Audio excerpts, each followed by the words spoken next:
Well, welcome to the Good Talk Podcast, where we remind you of the joy of life, the love of God, and the possibilities that lie ahead. Pete and Jordan here with episode 81. Before you turn the page on this year, I can't believe it's already the end of the year. I know. That freaking flew. That's nuts, really. Yeah, it really flew. And it was also very slow at the same time, because most of this year I had a really tiny baby. But, yeah, you did. I'm excited about this episode because I'm actually going to take you guys through kind of a mental exercise that I take my coaching clients through. I know, yeah. You were telling me that you take your clients through this. I'm like, ooh, a sneak peek into the exercises you do. In fact, it's the only exercise that I have all of my clients go through every year. Right, because the other ones are kind of custom based on what they're going through. Yeah. Yep. That's cool. I'm excited. Yeah, I love it. It could be a huge game changer for some of you as you start to think and dream and plan for 2023. That's good. I'm excited. Yeah. I need it too.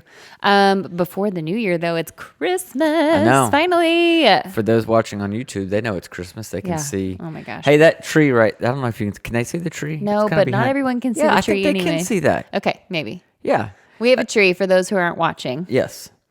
And we cut it down on the farm. Yep. Cut it down. I love that. It's not perfect. No, it's Far not from perfect. it. And be honest, what did we do to it? I'm not disclosing that on this podcast. So I had some extra pine that I was decorating with, and we shoved it in some of the holes. There are a couple it had gaps. When you grow your own trees, it's hard because they don't get the same sun that a Christmas tree farm would have, and where they're spaced out. They're going up perfect against other trees, so it kind of stunts its growth on certain sides. So we fluffed ours a little bit, but hey, you do what you got to do. You do, and it's free. Yeah, it's Well, free. kind of free. Yeah, it's pretty free. Not free of labor. It cost me about 30 cents for the actual seedling, and then 7 years of labor. True. Okay. I don't know if it's worth it.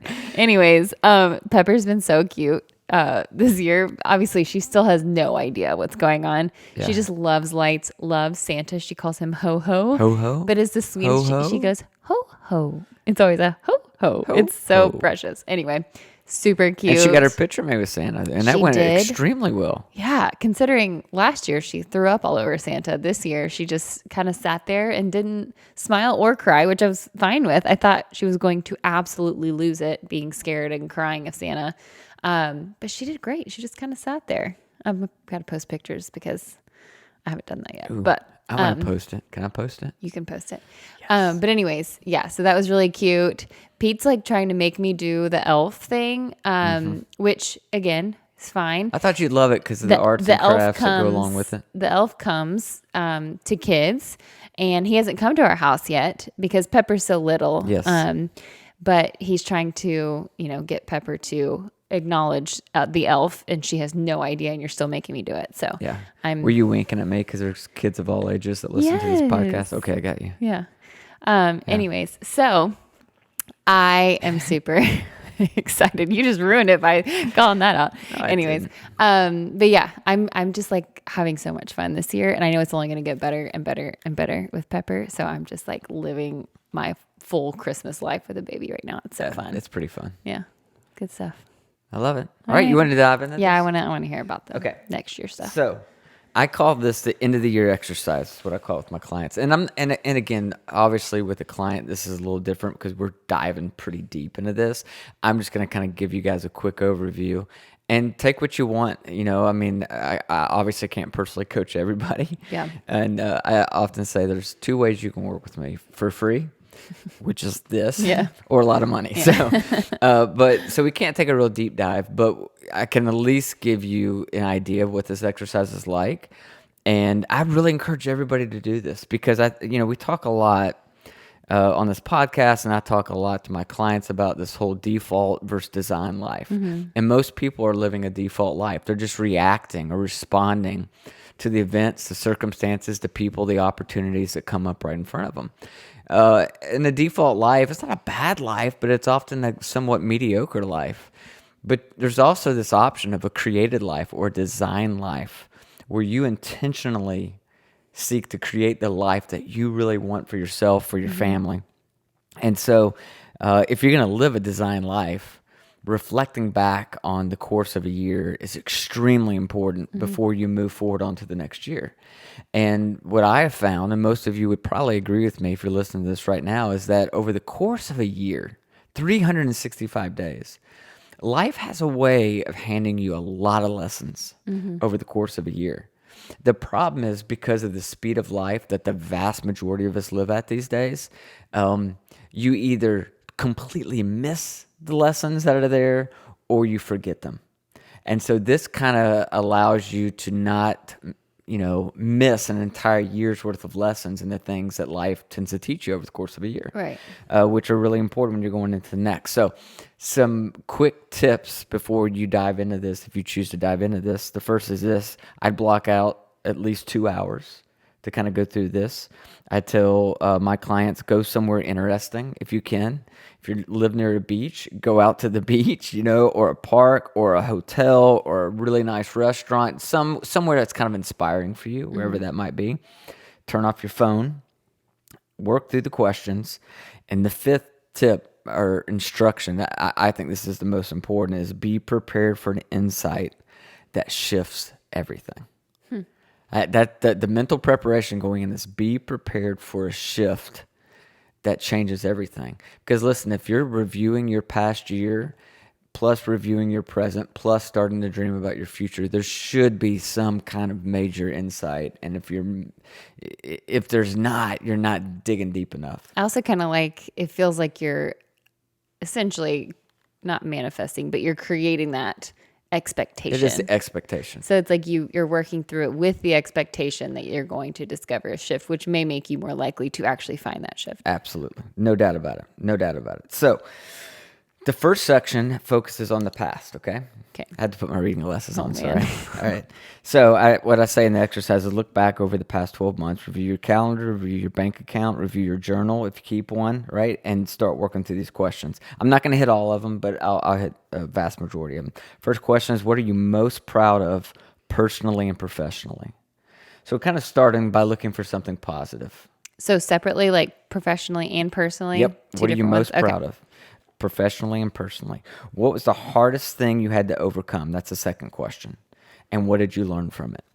And what I'm looking for there is trying to help people see that most human beings are unbelievably resilient and designed to overcome stuff. Most of us are overcomers, but we forget the hard things we've overcome. And so the next big thing that comes along seems so daunting. Right. I was working with a client this morning, and we were working through this, and they have something coming up that feels big to them. And it is big because it feels big to them, right? But we were also talking about things that they had overcome, and he had never told me this, but like 10 years ago, he had to declare complete bankruptcy. And I mean, they literally came and took his car out of his driveway. Wow. Like, he lost everything.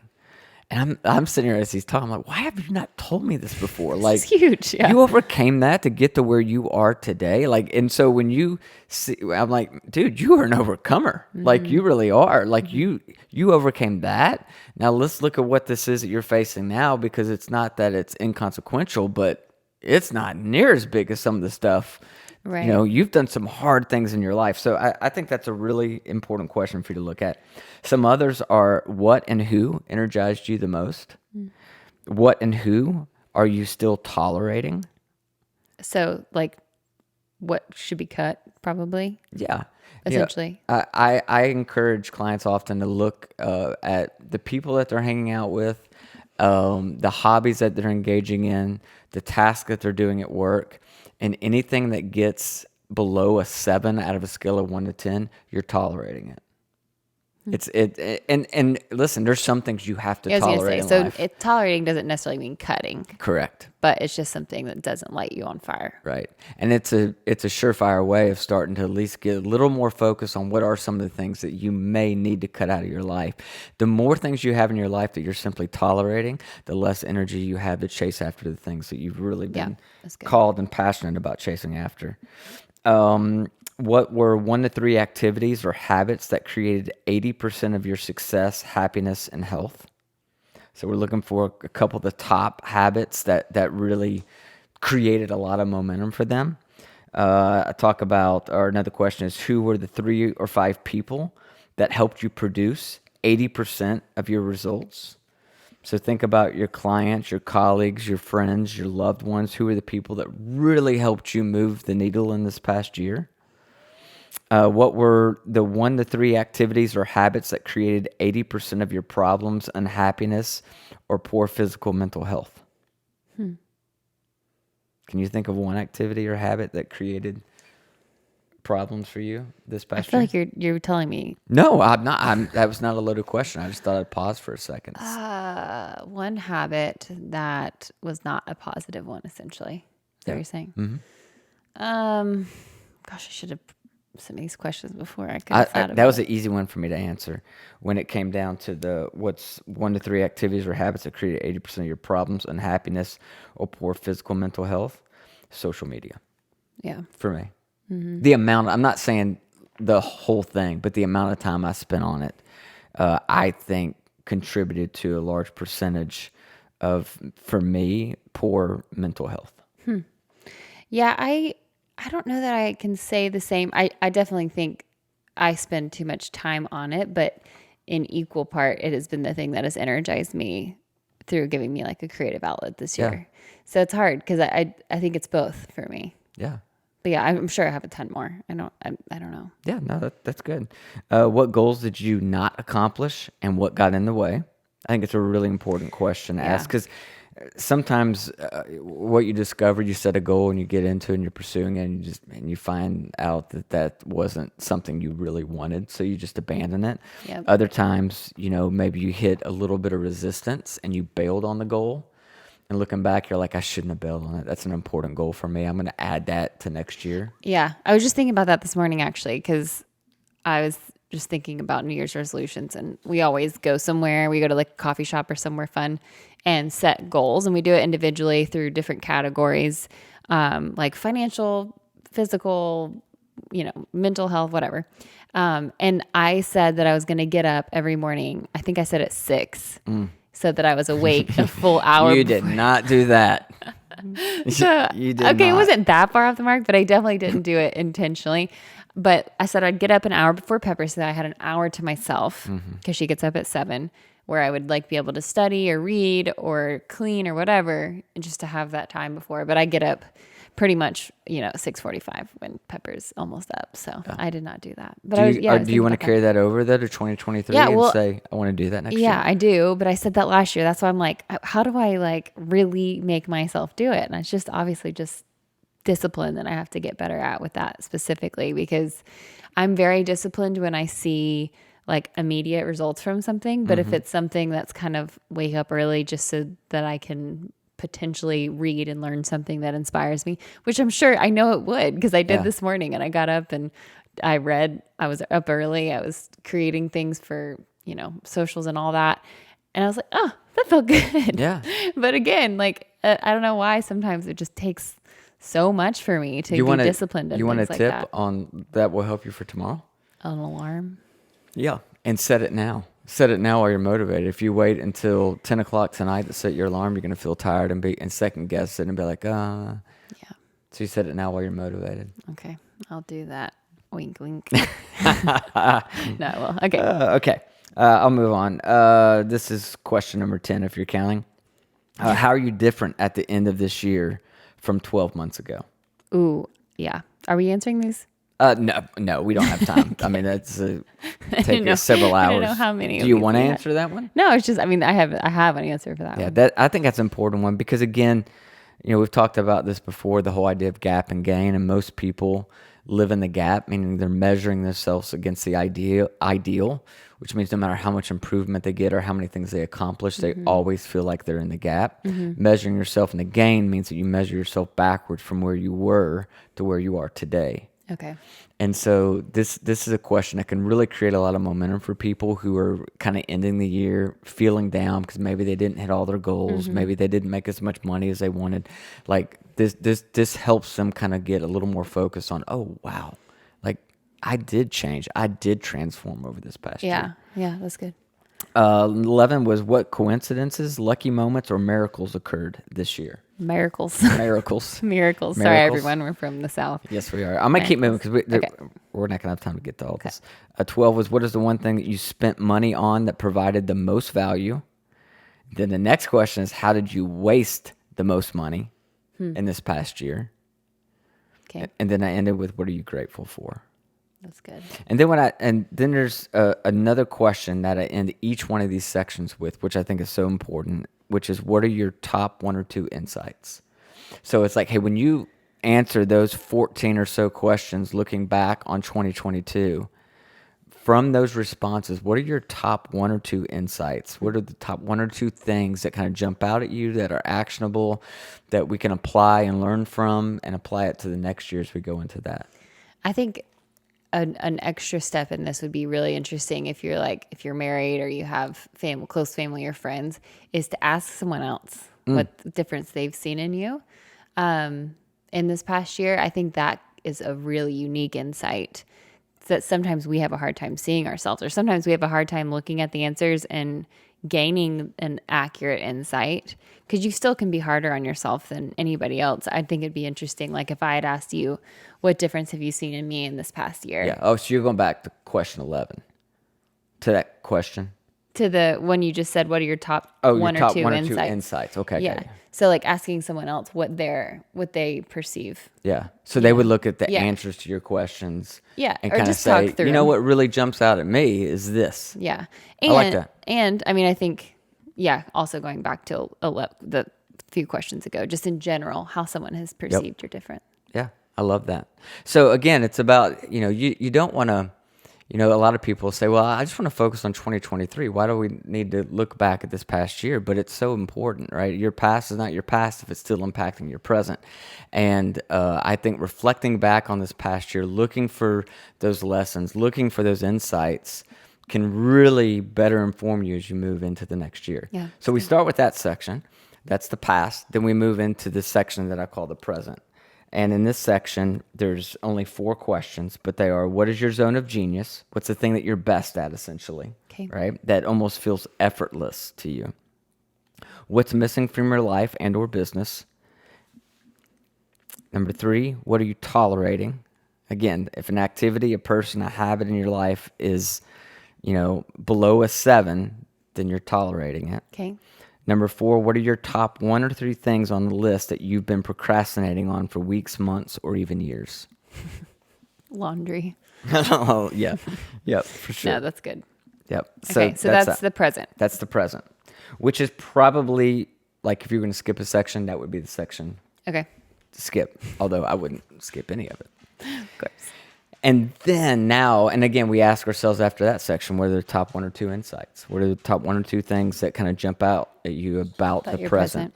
And then we move into the future. And this is where everybody kind of wants to go. And this first, I loved it. I love asking clients this question. Okay. It's a great question. Imagine 3 years have gone by and there were the best 3 years of your life. What were the top 1 to 3 things that you accomplished that have given you a tremendous sense of pride, success, and happiness? Ooh, I like that. This is why it takes a couple hours, right? You got to put some thought into that, right? Imagining that 3 years have passed and 3 years of your life have passed, and what were the top 1 to 3 things that you accomplished that gave you a tremendous sense of pride, success, and happiness? So it's like saying, what if, like, dream, Yes. just dream. And if in 3 years you accomplish those dreams, what does that look like? Yeah. What's interesting is if I were to ask somebody, what are your goals for this year? They would often be very different than the answers that people give me to where they would like to see their life in 3 years. I like the 3 years too, because to me that feels like I can make some tangible, like it feels a little more realistic than if you asked me in 20 years or in 10 years, I'd be like, oh, well, I'd be, you kind of it's almost more grandiose. Yeah. Whereas 3 years is still very like practical and you can see it. And I like it better than asking where you want to be at the end of 2023, because then they think a lot smaller. So you get 3 years, there's a longer timetable, chances for more opportunities and things, and they dream a little bigger. I like it. Yep. The second one was, what's your breakthrough goal?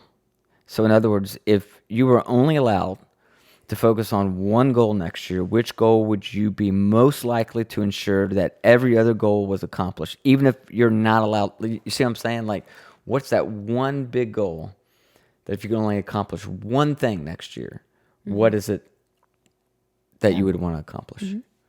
It kind of allows me to see where the priorities are. Yeah, that's good. Third question is, what do you want to? Who do you want to be by the end of this next year? And that's an important question, and it kind of goes with the next one, number 4, which is what's one thing you want to start doing next year, right? So who do you want to be by the end of next year is focused more on who they are as a person. Yeah, Right? and I also think that's a guiding light to what you say yes and no to, Absolutely. which ultimately should inform your goals. Yeah. It also helps me as a coach, and it will help you, for those of you who actually go through and answer some of these questions, to make sure that you're in alignment. Because there's times that we would say, oh, yeah, the one goal of all my goals, like, yeah, I want to 5x my business revenue. Okay, it's great. And then you ask, who do you want to be at the end of next year? Well, I want to be someone who has a lot more quality time with my family. And Yeah, I you're wanna like, be a good- they don't line up. Exactly. So you got to make sure that your goals line up with the kind of person that you're also wanting to become at the same time. Yep, I think that's really important. Yep. All right. So number 4 was what's one thing that you want to start doing next year. Number 5 is what's one thing you want to stop doing next year. Number 6 is who in your life deserves more attention next year. It's interesting. Almost always with clients, it's their spouse, Yeah. which is insightful. I mean, and again, a lot of my clients have kids as well. Some of them small kids. But I found this. You've probably found this in our marriage. We're not going to forego meeting Pepper's needs. We feel like, she's Sure. a kid. We have to do that. But we could easily slide into the temptation of foregoing and meeting one another's needs. Right. Yep. Absolutely. And so I think that's an important question. It allows people to get a little more focused. And then the 7th one is what's one word or sentence that's going to sum up next year? So so a sentence that you think will sum up next year, or Yep. that you would? Okay. Yep. What's one word or sentence that's going to sum up next year for you? I think that would be a cool sentence to like write down on a sticky note and put it on your bathroom like mirror or Yeah. something, or just on your desk or something. Is again this like you are believing that it's going to happen. Yep. I like it. Yeah. That's a really good. And again, somewhere you're like, holy cow, that's like 30 something questions. Like that's a lot. And I get it. And when you're asking really busy professional people for 2 or 3 hours to sit down and answer a bunch of questions about this past year, about their present, about the future, I think a lot of people would say, well, why would they do that? Because listen, becoming the kind of people that we want to become and living the kind of lives we want to live, you don't do that by default. Yeah. You don't drift into that. You create that, and that takes intention. It takes reviewing your past. It takes, looking at your present and what you have in this moment, and it takes a really strong vision for your future. Yeah. And if you can't do those 3 things, look towards the past, assess the present, and dream about your future, you're never going to move, from that default life to the design life. Yeah, that's so true. And I think you can even, maybe not, but can you do those at different times? Like I'm sitting here thinking I could do the past and then I need a break. Maybe the next Absolutely. day do the present and then Divide the it next day up. do the future. Yeah, take as much time as you need to. Yeah. But I think sitting down and doing it is kind of the first step that will really be able to inform. That way you get to January 1st, and your friend says, hey, well, what are your top goals this year? Yeah. And we all tend to rattle off the same things, right? Yeah. I want to lose a little weight. Yeah. I want to spend more time with my family. Yeah. I want to eat healthier. Yeah. And those are default goals. They're not bad goals, but for most people, they're just a default goal. They're just kind of repeating what they've been told in culture you should do when it comes to setting goals. But when you get really intentional and personal and look at your life, you can really customize your goals around the kind of person you really want to become. Yeah. And I feel like if you spend, an hour or 2 on this exercise and it's 2023, you're like, okay, I'm going to make that time I spend on that actually worth it. Because if you don't, again, like if you just like, oh yeah, I want to lose weight or I want to do this, again, like there was very little effort even put into the thought of the goal. So there's going to be little effort into the Absolutely. execution of the goals. So I feel like you're just setting yourself up for success with putting the time in. And I don't know, it just like, I want for everybody, for us, for anyone to feel this pride going into next year and at the end of next year, and to get to the end of next year and be like, I did that. Like, what a cool feeling. Because, there's some things this year I feel really proud of. And I'm like, I did that. And there's things that I didn't do. But I'm grateful I have those things that I can say, I did that. And then I can take the confidence I feel with the I did that moment and put it towards the things that I didn't get to for the next year. But I don't know. I want that for everybody to have that pride, because that's such a exciting, energizing feeling that a lot of us miss out on because, we didn't put the time in, or really the intention in is the biggest thing, I think. So it's really good.